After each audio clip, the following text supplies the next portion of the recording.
Hi guys, so I posted a video earlier today of Jane doing the 1, 2, 3 game, and a couple of you inquired about a tutorial, so I was more than happy to put that together, and Jane is here to help me.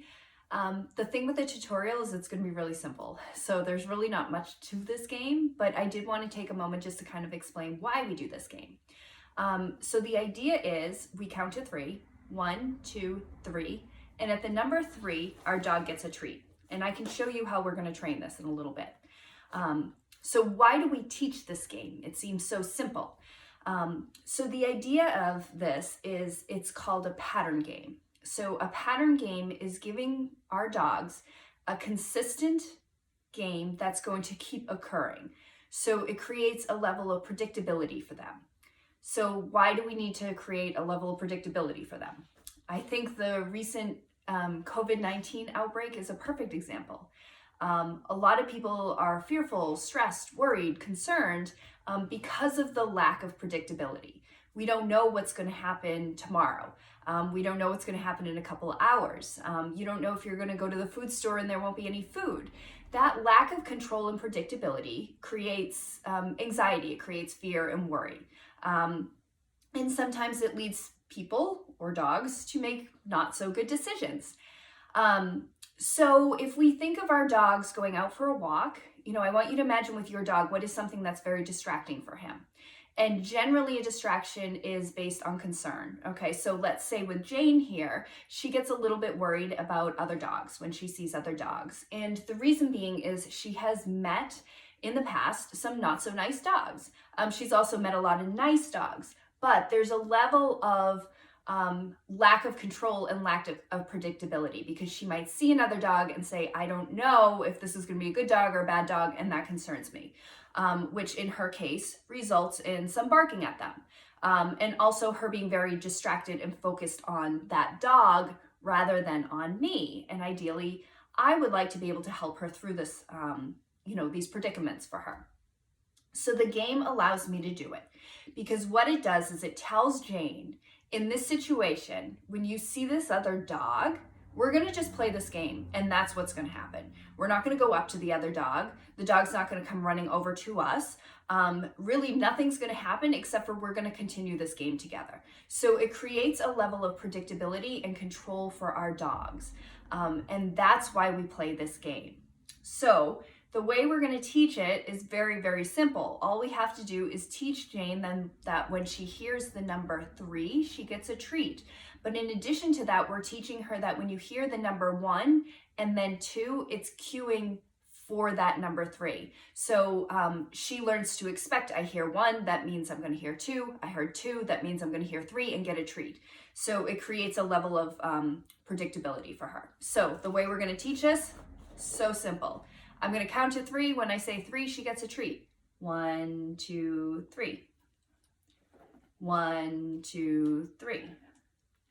1, 2, 3. That is all we're doing to begin with. Now, let's imagine that Jane doesn't know this game.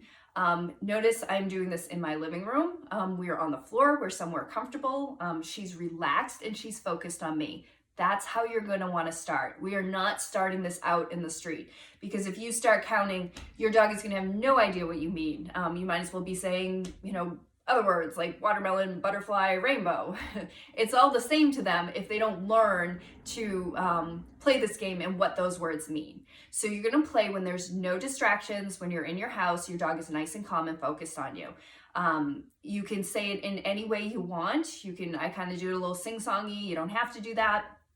It's simply you're counting 1, 2, 3. At 3, she gets that treat. Now, eventually, we need to start teaching her that this game doesn't just work when you're lying down in your bed. So what you're going to do is you're going to get up and maybe stand and start the game. 1, 2, 3. Give her a treat. And then once you've got that going, then you can start moving around a little bit, but just a little bit in that room that you're working in. So you're going to walk around as you're counting, still at the same time. Every time you say 3, she gets that treat. So that's how we're going to start. Once your dog, I would say do this for a few sessions. And once your dog, you start seeing them look up at you when you start counting, in expectation of that treat, that's when you know that they really understand this game, and that's when you can start bringing it on the road. But again, we're doing it slowly. So what I would do is go out into the backyard, or maybe go in the front driveway, play the game, start moving around. What you can do is also then add the collar and leash, okay? Jane doesn't have her collar and leash on right now, but really ultimately when I'm gonna be using this game, it's when we're gonna be out in public or on a walk or something like that. So we're gonna start adding those little components to the game. And once you see that your dog, you're in your front driveway, you're counting 1, 2, 3, your dog is looking at you with expectation, then start taking it maybe on the road a little bit, and kind of work your way up, okay? And keep in mind that there are still gonna be, some challenges that your dog has. I'm gonna actually connect that video of Jane doing this on the street to the end of this tutorial, but you'll see at one point, she actually got in front of me and started barking at the other dog. She's only 10 months old. We've only just started this game. It's still really hard for her to see other dogs, so you can expect your dog to make some mistakes. If you find that the majority of the time while you're counting, if it's, out somewhere and your dog just isn't focusing and isn't responding to that number 3, then you've gone a little too fast too soon.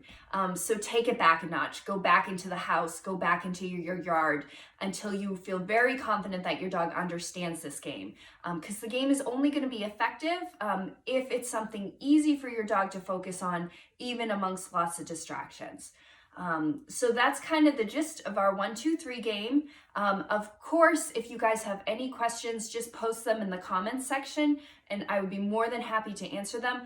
Also, I love, love, love seeing training videos and giving feedback. So if you want to, have someone video this or video it yourself while you're working on this, you can post it and I can give you feedback. I'd be more than happy to do that. So don't go away, because coming up next, I am going to just show you just a replay of that video of Jane doing this out on the street. And that's it. So happy training, guys. 1, 2, 3. 1, 2, 3. 1, 2, 3. 1, 2, 3. 1, 2, 3.